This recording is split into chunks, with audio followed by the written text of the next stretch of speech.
자, 우리 민수기 말씀 우리가 함께 매일 우리가 묵상하며 귀한 은혜를 나누고 있는데요.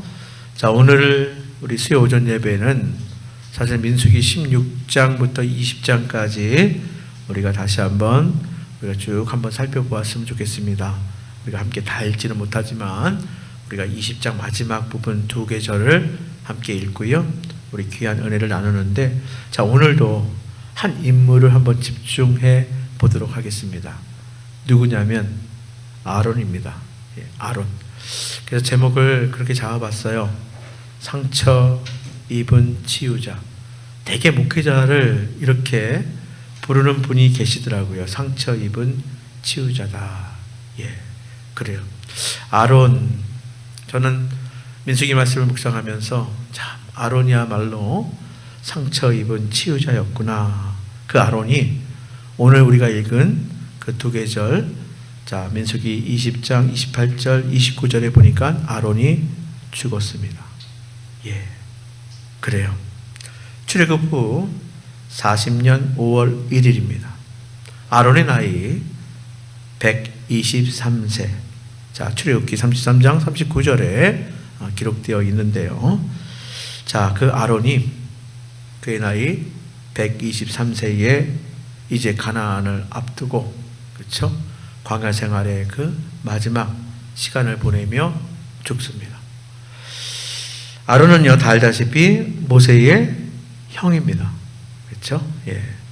모세가 애굽의 왕자로 40년을 보냈잖아요. 근데 이 아론은 뭐예요? 바로 애굽에서 거의 노예처럼 살던, 그렇죠? 바로 노예의 가정에서 장자로 40년을 보내요. 그러니까 모세와 한번 비교해보자면 그렇다는 거예요.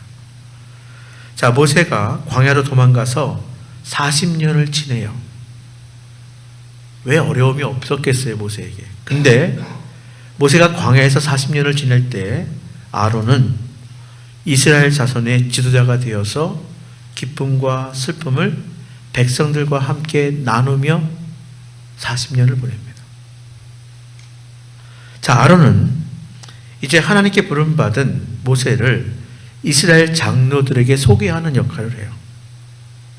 그리고 애굽의 왕 파라오, 그렇죠?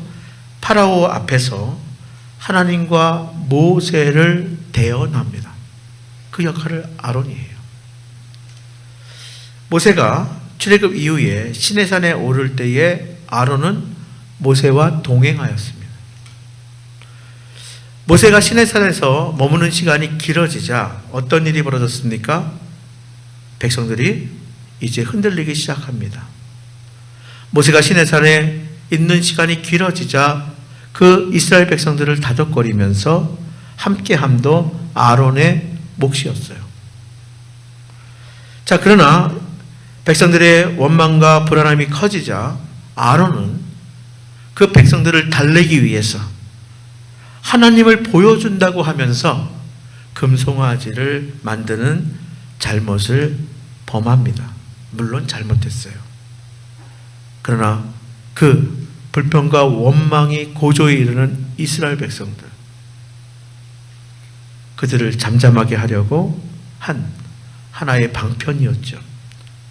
그 잘못의 결과로 같은 민족인 레위 지파에 의해 3,000명의 이스라엘 백성들이 죽임당함을 보며 피눈물을 흘려야만 했습니다.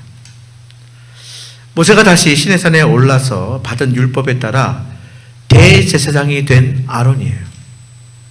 이제 대제사장이 된 아론은 하나님께서 모세를 통해서 명령하신 성막을 제작하고요. 그리고 그 성막 안에서 제사 제도를 세우는 무겁고 고단한 일을 감당해야만 했습니다.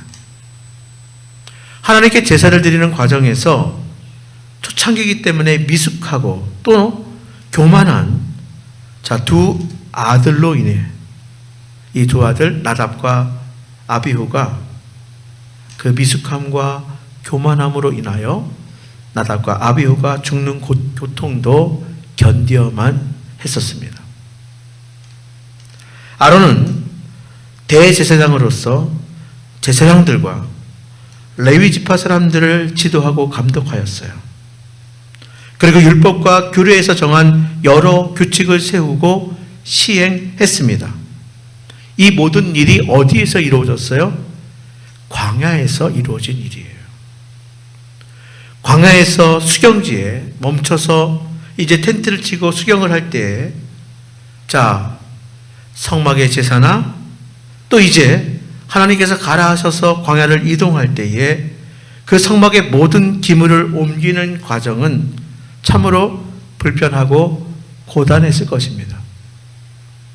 그러나 이 모든 것이 성막과 제사에 하나님께서 이스라엘 백성들을 만나주시고 그들과 함께 하겠다 하신 그 말씀, 그것을 중재자로 아론은 그 일을 감당했던 것입니다. 시간이 지나갑니다. 이 모든 일이 성막과 제사에 집중되면 될수록 이를 주도하는 아론과 제사장의 지위는 높아져만 갔습니다. 그래서 한때 권력에 취해 교만해진 아론은 누이 미리암과 함께 모세의 권위에 도전하는 어리석음을 행하기도 합니다. 아론은 하나님의 진노와 또 미리암의 전염병 등을 보면서 돌이키며 회개합니다. 아론은 이때 하나님의 사죄의 은총을 경험하게 되죠. 이후 레위 지파의 고라와 그리고 르우벤 지파의 일부가 연합해서 모세와 또 아론의 권위에 도전하는 일이 벌어지게 되죠. 아마도 르우벤 지파, 장자죠.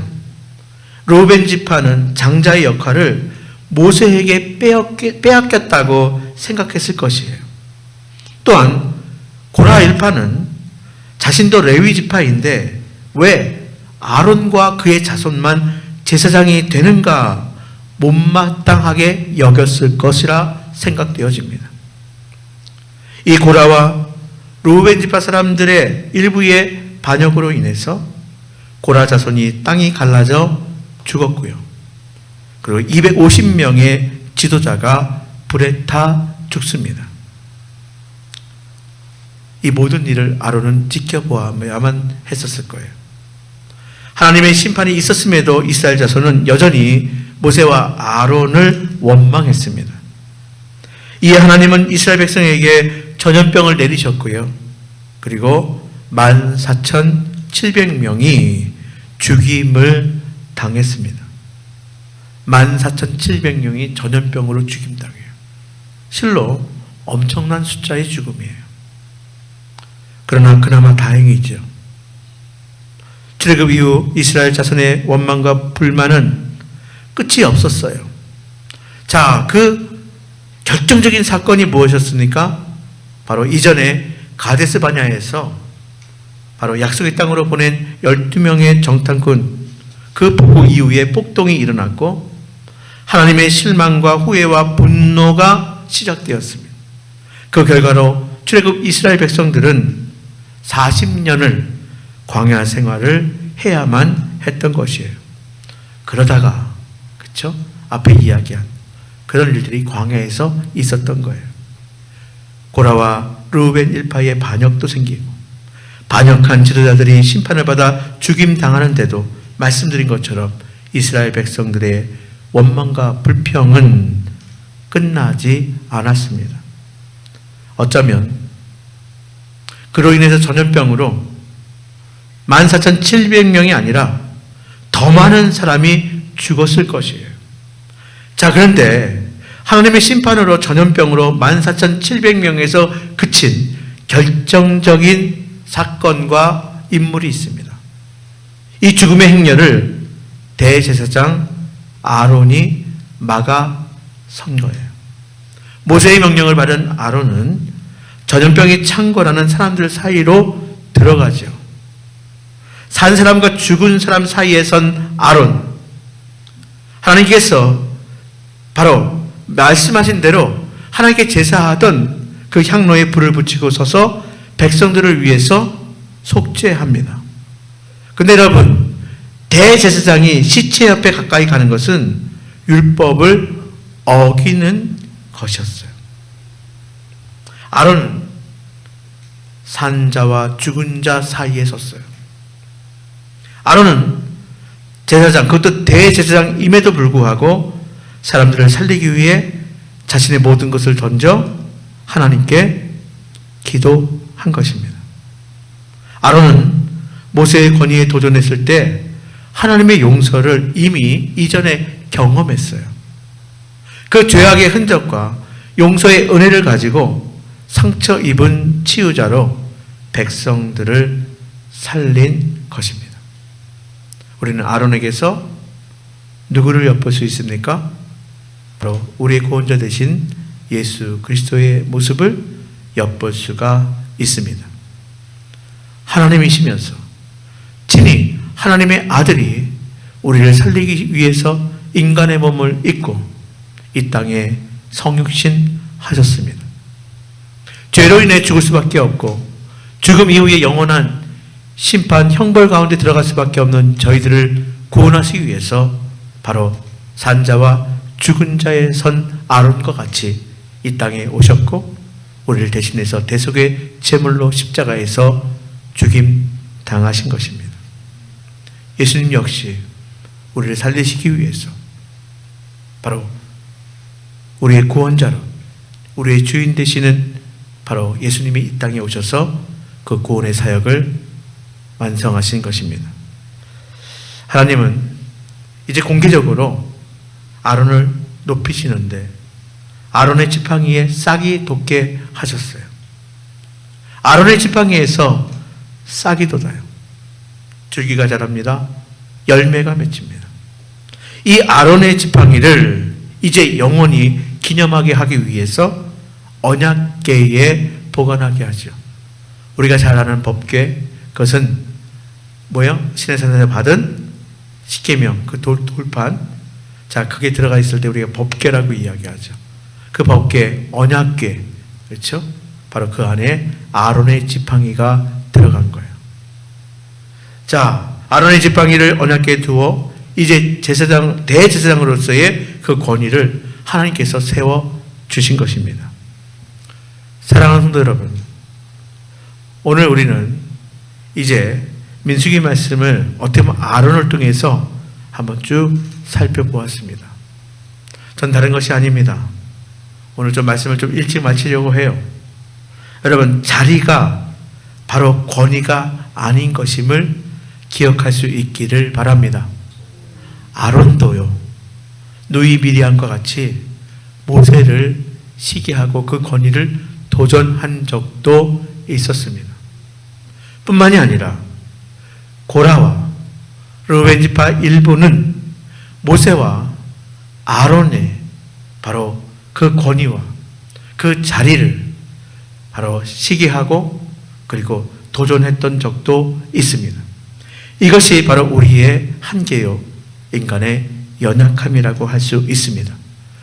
그러나 기억하십시오. 자리가 곧 권위가 아님을 기억해야 합니다. 진정한 권위가 무엇입니까? 바로 예수 그리스도의 성육신 사건을 통해서 우리는 살펴보고 새길 수 있게 되기를 바랍니다. 친히 낮아지시고 친히 겸손해지셔서 친히 자신의 목숨을 내어주심으로 우리 인간을 살리기 위해서 이 땅에 오신 예수 그리스도, 그분은 우리의 주권자이십니다. 우리의 왕이십니다. 우리의 주인 되시는 분이십니다. 이것이 진정한 권위입니다. 그렇습니다.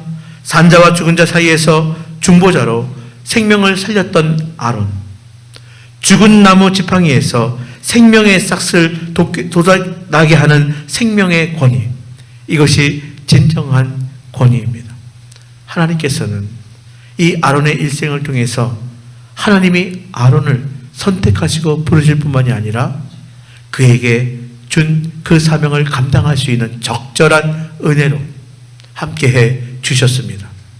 바로 아론에게 하나님께서는 함께 동행해 주셨고 또 인도해 주셨던 것입니다.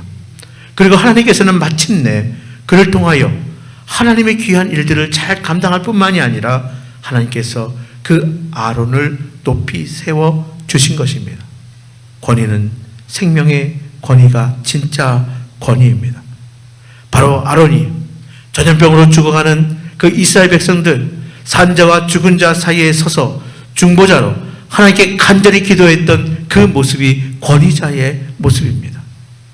사랑하는 성도 여러분, 이렇게 우리는 아론의 죽음의 이때, 아론의 일생을 통해서 우리가 다시 한번 귀한 교훈을 얻게 될 수 있기를 바랍니다.